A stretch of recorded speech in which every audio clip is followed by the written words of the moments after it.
நிறுத்துப்பா.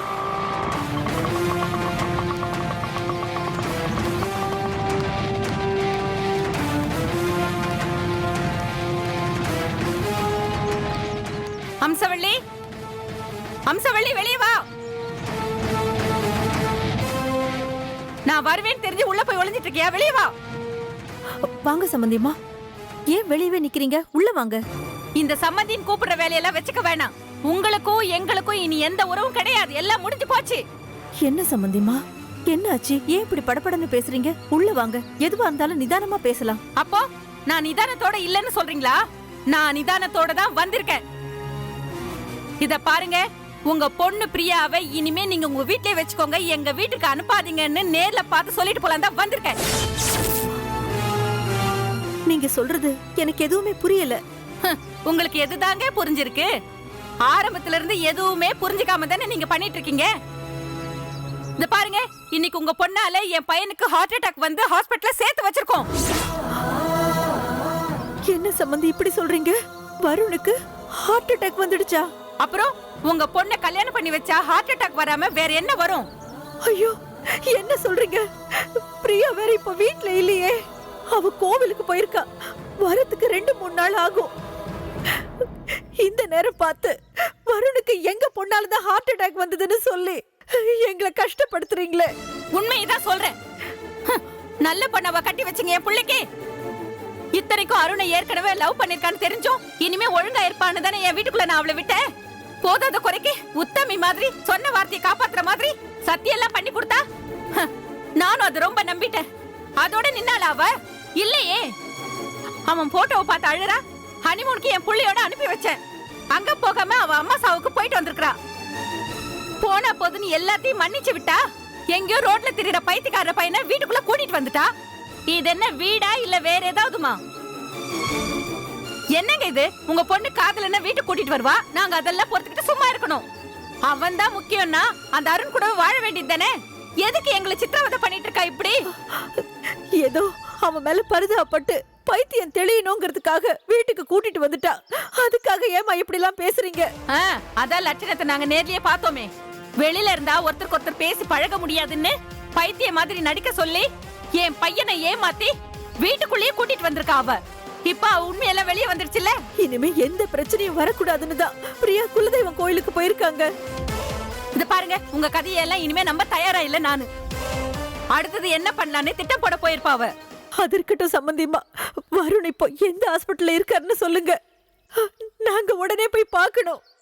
பிரியாவுக்கு phone பண்ணி சொல்லலாம். ஏங்க, என் புள்ள அரைக்குறை உயிரோட இருக்கிறது கூட உங்களுக்கு பிடிக்கலையா? அவனை நேர்ல பார்த்து அப்படியே கொலை பண்ணலான்னு முடிவு பண்ணிட்டீங்களா? ஐயோ, அப்படி எல்லாம் சொல்லாதீங்க. வேற எப்படி சொல்றதா? ஐயோ, வருண் எந்த ஹாஸ்பிட்டல்ல இருக்காருன்னு சொல்லுங்க. நாங்க போய் அவரை பார்க்கணும். பிரியாவுக்கு தெரிஞ்சா ரொம்ப வருத்தப்படுவா. அவ வருத்தப்படவும் வேணாம், என் புள்ளைய வந்து அவ பார்க்கவும் வேணாம். அவளை உங்க வீட்லயே வச்சுக்கோங்க.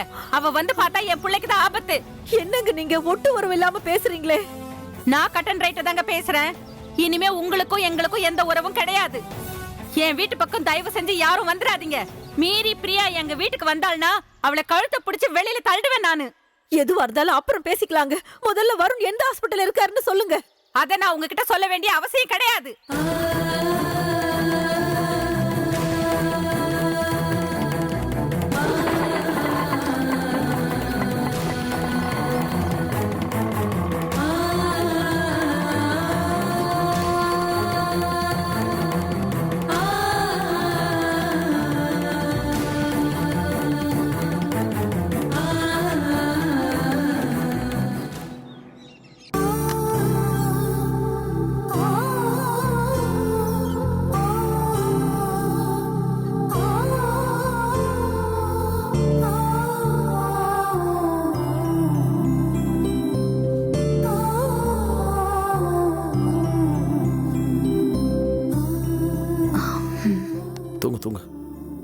தூங்குறேன் விஸ்வா. உடம்பு எப்படி இருக்கப்போ? பரவாயில்லைங்க. அந்த டேப்லெட் போட்டதுக்கு அப்புறம் நல்லா டயர்டா இருக்கு. தூக்கமா வருது. ஏதோ இம்ப்ரூவ்மெண்ட் தெரியுது. சரி, இனி எல்லாமே சரியா போயிடும். தூங்க.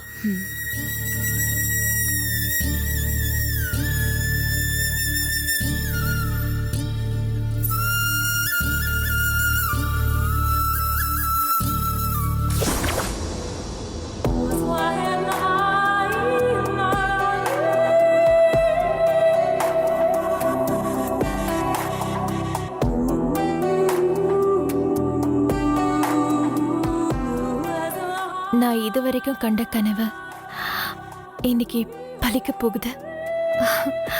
இன்னும் கொஞ்ச நேரத்துல நான் விஸ்வா கூட வாழ போறேன். இந்த சந்தோஷத்தை என்னால தாங்கிக்கவே முடியல.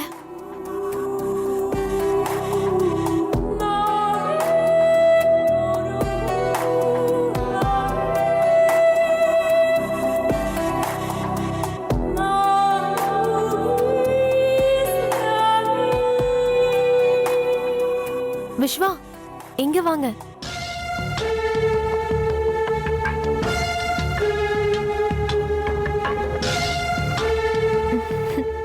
உள்ள வாங்க.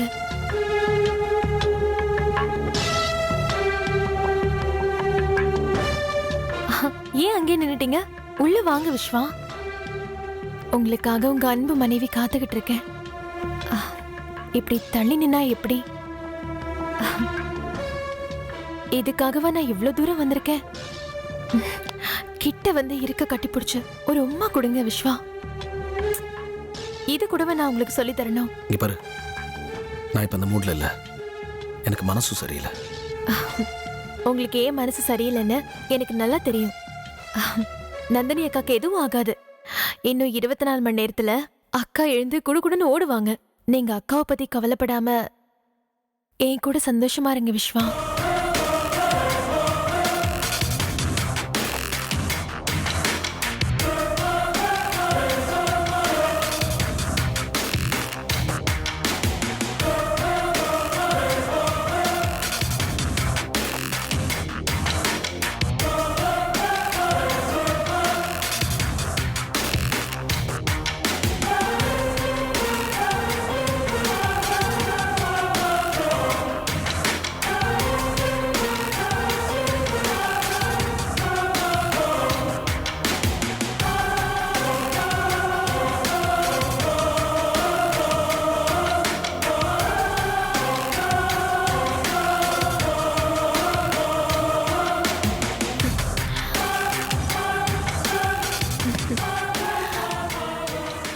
வாங்க விஸ்வா.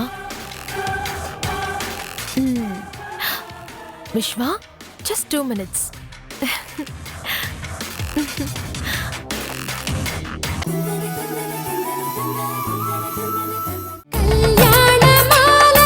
ஓட்ஸ் நான்லாம் பள்ளிக்கூட காலத்தில் படிக்கும் பொழுது ஓட்ஸ் அப்படிங்கிற தானியம் அப்படின்னு படிச்சிருக்கிறேன். இது நிறைய விளைஞ்சி குதிரைகளுக்கு போடுவாங்க அப்படின்னு சொல்லி படிச்சிருக்கேன். ஒட்டு மொத்தமாக அத்தனை அம்மாயி அப்பத்தா எல்லாரும் ஓட்ஸ் கஞ்சி தான்.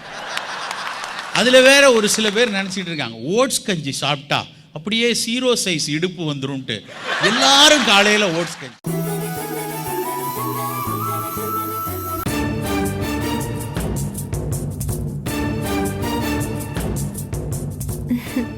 விஸ்வா, இந்தாங்க இந்த வேஷ்டியை கட்டிக்கிட்டு மைண்ட ரிலாக்ஸா வச்சுக்கோங்க. உனக்கு சொன்னா புரியாதா? என்னோட ஸ்டேட் ஆஃப் மைண்ட் என்னன்னு அவ்வளோ கிளியரா சொல்றேன்.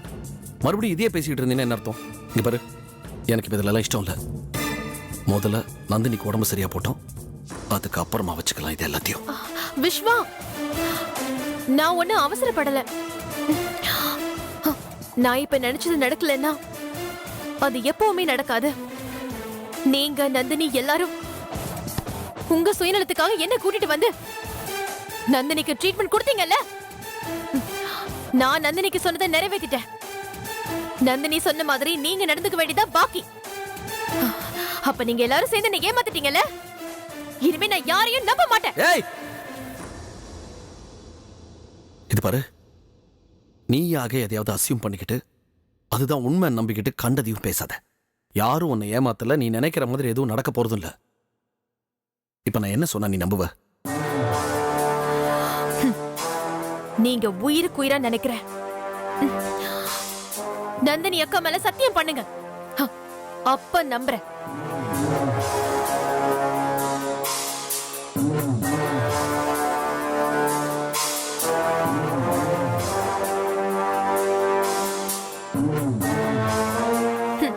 என்ன யோசிக்கிறீங்க? மாட்டிக்கிட்டீங்கல்ல, உங்களால எப்படி சத்தியம் பண்ண முடியும்? சத்தியம் பண்ணணும், அவ்வளவுதானே? நந்தினிக்கு உடம்பு கம்ப்ளீட்டா சரியா போன உடனே நான் உன் கூட சந்தோஷமா குடும்பம் நடத்துறேன். நந்தினி மேல சத்தியம். இது இது போத விஸ்வா. இப்ப நான் உங்களை நம்புறேன். அப்புறம் அப்புறம் எனக்கு ஒரு சின்ன ரெக்வெஸ்ட் இருக்கு. என்ன? அக்காவுக்கு குணமான உடனே உங்களோட குடும்பம் நடத்துறதெல்லாம் இருக்கட்டும். அதுக்கு முன்னாடி உங்ககிட்ட உரிமையா இருக்கிற ஒரு மனைவியா உங்களுக்கு சில சேவைகள்லாம் செய்யணும்னு நான் ரொம்ப ஆசைப்படுறேன். அப்படின்னா? உங்களை குளிப்பாட்டணும், உங்களுக்கு தலை தோட்டி விடணும், உங்க ட்ரெஸ் எல்லாம் அயன் பண்ணி வைக்கணும், நீங்க சாப்பிடும்போது டைனிங் டேபிள்ல ஆசையா உங்க பக்கத்துல வந்து உட்காந்து என் கையாலேயே உங்களுக்கு சாப்பாடு ஊட்டி விடணும். சரி, உன் இஷ்டம்.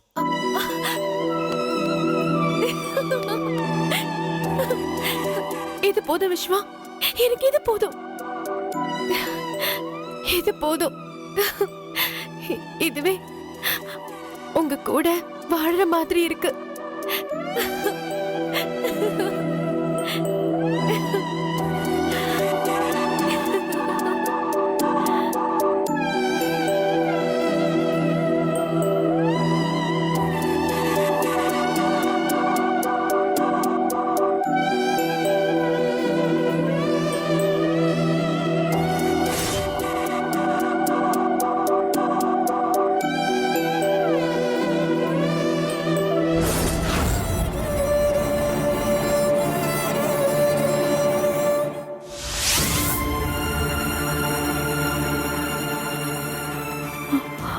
என்னம்மா கீர்த்தனா, வருணுக்கு ஹார்ட் அட்டாக் வந்து எந்த ஹாஸ்பிட்டல்ல இருக்காருன்னு அந்த கீதாமா நம்ம கிட்ட சொல்லல.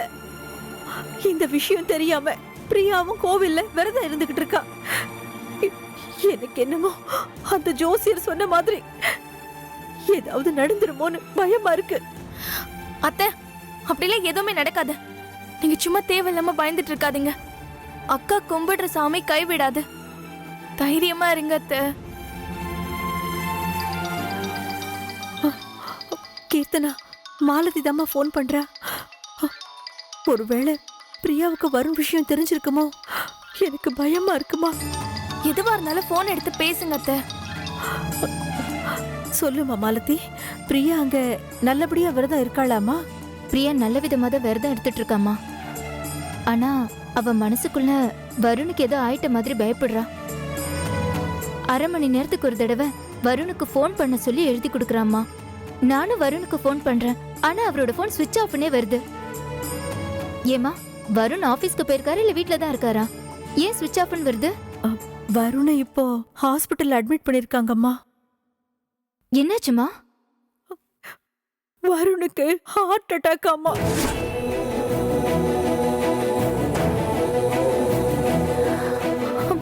அம்மா, இப்ப என்னம்மா பண்றது? நான் பிரியாவை விரதத்தை நிப்பாட்டிட்டு அவளை கூட்டிட்டு வந்துட்டுமா? ஐயோ, அவசரப்படாதம்மா மாலதி. நீ பயப்படுற மாதிரி வருண் உயிருக்கு எந்த ஆபத்தும் ஏற்படாது. ஆனா பிரியா இந்த விரதத்தை முழுமையா இருந்து முடிக்கலனா ஜோசியர் சொன்ன மாதிரி ஏதாவது நடந்துருமோன்னு எனக்கு பயமா இருக்குமா. நம்ம பிரியாவை முழுமையா விரதம் இருக்க வச்சு கூட்டிட்டு வாமா. அதுக்குள்ள வருணை கீதாமா எந்த ஹாஸ்பிட்டல்ல வச்சிருக்காங்கன்னு நாங்க கண்டுபிடிச்சிடுறோம். சரிம்மா.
நாக்கு நீட்டுங்க. Okay. Nandini is very clear.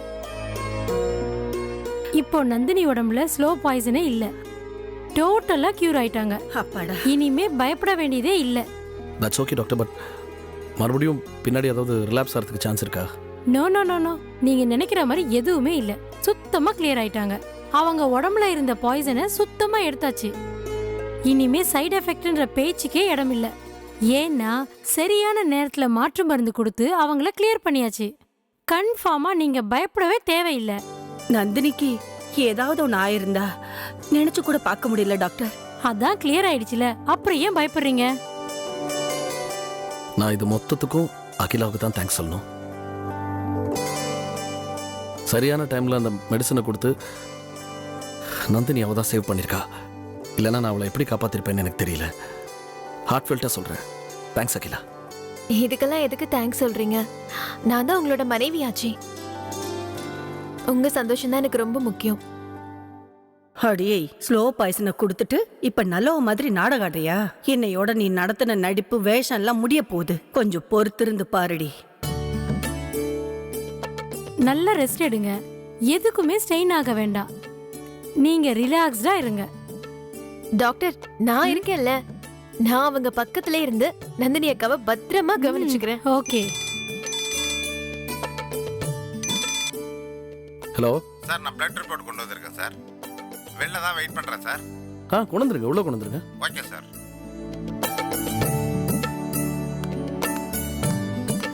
வாங்க சார், ரிப்போர்ட் சார். தேங்க்ஸ், ரொம்ப தேங்க்ஸ். Okay, thank you sir.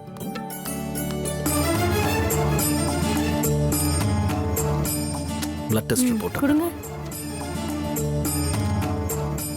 என்னது? நேத்து எடுத்த டெஸ்ட் ரிப்போர்ட். ரிப்போர்ட்லாம் நார்மலா தான் இருக்கு Vishwa.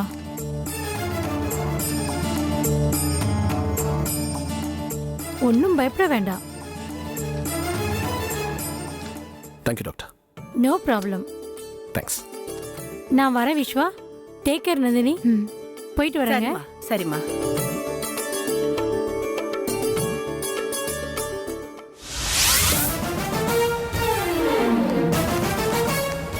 Aunty, aunty, aunty, aunty, aunty. என்னடி என்ன நினைச்சிட்டு இருக்கீங்க நீங்க உங்க மனசுல? வருண் மாமாக்கு ஹார்ட் அட்டாக் வந்து ஹாஸ்பிடல்ல உயிருக்கு போராடிட்டு இருக்காரு. மாமா எங்க இருக்காருன்னு கூட எங்களுக்கு தெரியல. அத்தை வந்து கேட்டதுக்கு பிரியாவை கோவில விரதத்தை முடிச்சிட்டு அப்படியே அவங்க வீட்டை கூட்டிட்டு போயிடுங்க, பிரியா வருண் முகத்துல முழிக்கவே கூடாதுன்னு சொல்லிருக்கீங்க. இந்த நிலைமையில இருக்கிற வருண் மாமாவை எங்க அக்கா பார்க்கவே கூடாதுன்னு சொல்றதுக்கு நீங்க யாரு? நீங்க அம்மா மட்டும்தான். பொண்டாட்டிங்கிறவ அப்படி இல்ல. புருஷனுக்கு தாயாவும் இருப்பா, பொண்டாட்டியாவும் இருப்பா, நல்ல ஃப்ரெண்டாவும் இருப்பா. ஒரு பொண்ணுக்கு கல்யாணம் ஆயிடுச்சுன்னா பொண்டாட்டிக்கு அப்புறம் தான் எல்லாமே. விரதம் இருக்கிற எங்க அக்கா விரதம் முடிஞ்சு வருண் மாமா எங்க இருக்காருன்னு கேட்டா நாங்க எல்லாரும் என்ன பதில் சொல்றது? வருண் மாமா இருக்கிற இடம் எங்களுக்கு இப்பவே தெரியணும். எங்க இருக்காரு, எந்த ஹாஸ்பிட்டல்ல இருக்காரு, இப்பவே சொல்லுங்க, எங்களுக்கு தெரிஞ்சாகணும். ஏய், என்ன ரொம்ப ஓவரா பேசிட்டு இருக்க? வருண் எங்க இருக்கான்னு என்னால சொல்ல முடியாது. என்னடி பண்ணுவ? போலீஸ் ஸ்டேஷன் போவேன். எங்க அக்கா புருஷனை எங்க மறைச்சு வச்சிருக்கீங்கன்னு முட்டிக்கு முட்டி தட்டி கேட்டா அப்பா உண்மையை சொல்ல போறீங்க? போடி, போலீஸ் ஸ்டேஷனுக்கோ இல்ல வேற எங்க வேணாலும் போ. அத பத்தி எனக்கு கவலை இல்ல. என் உயிரே போனாலும் என் மகன் இருக்கிற இடத்த உனக்கு சொல்லவே மாட்டேன். இனிமே உன் அக்கா என் பையன் முகத்துல முழிக்கவே கூடாது. என்னைக்கு அவ எங்க வீட்ல காலடி எடுத்து வச்சாலோ அன்னைக்கே என் பையனோட சந்தோஷம், என்னோட சந்தோஷம் எல்லாமே போச்சடி. இனிமே ஒரு தடவை கூட உன் அக்கா என் பையனை வந்து பார்க்கவே கூடாது. அப்படி மட்டும் உன் அக்கா வந்தா என் பையன் செத்து போயிடுவாண்டி. அவ்வளவு டார்ச்சர் பண்ணிருக்கா உன் அக்கா என் பையனை. யாரு டார்ச்சர் பண்ணா? எங்க அக்கா டார்ச்சர் பண்ணாளா? மனசாட்சியே இல்லாம பேசிட்டு இருக்கீங்க. எங்க அக்காவுக்கு கிடைக்கிற இந்த நல்ல வாழ்க்கைய நீதான் என் மருமகளா வரணும்னு ஒத்த கால்ல நின்னீங்க. எல்லாத்தையும் மறந்துட்டீங்களா? எங்க அக்கா வாழ்க்கையே கெடுத்துட்டீங்களே. எங்க அக்கா வாழ்க்கையை கெடுத்தது மட்டும் இல்லாம புருஷனை பார்க்கவே கூடாதுன்னு வேற சொல்றீங்களே. வருண் மாமா எங்க இருக்காருன்னு சொல்லலனா அவர் எங்க இருக்காருன்னு எங்களால கண்டுபிடிக்க முடியாதா? வருண் மாமா எங்க இருக்காருன்னு கண்டுபிடிச்சு அவருக்கு ட்ரீட்மெண்ட் கொடுத்து உங்க கண்ணு முன்னாடியே அவங்க 2 பேரையும் சந்தோஷமா வாழ வைப்பேன். பாக்குறீங்களா? என்கிட்டயே சவால் விடுறல்ல? முளைச்சு 3 இலை விடல, என்கிட்ட சவால் விட்டுட்டு இருக்க நீ. பார்க்கலாம்டி, அதையும் பார்க்கலாம். உன்னால முடிஞ்சதை நீ பாரு, என்னால முடிஞ்சதை நான் பாக்குறேன். எங்க அக்கா சந்தோஷமா வாழதான் போறா, அத நீங்க பார்க்க தான் போறீங்க.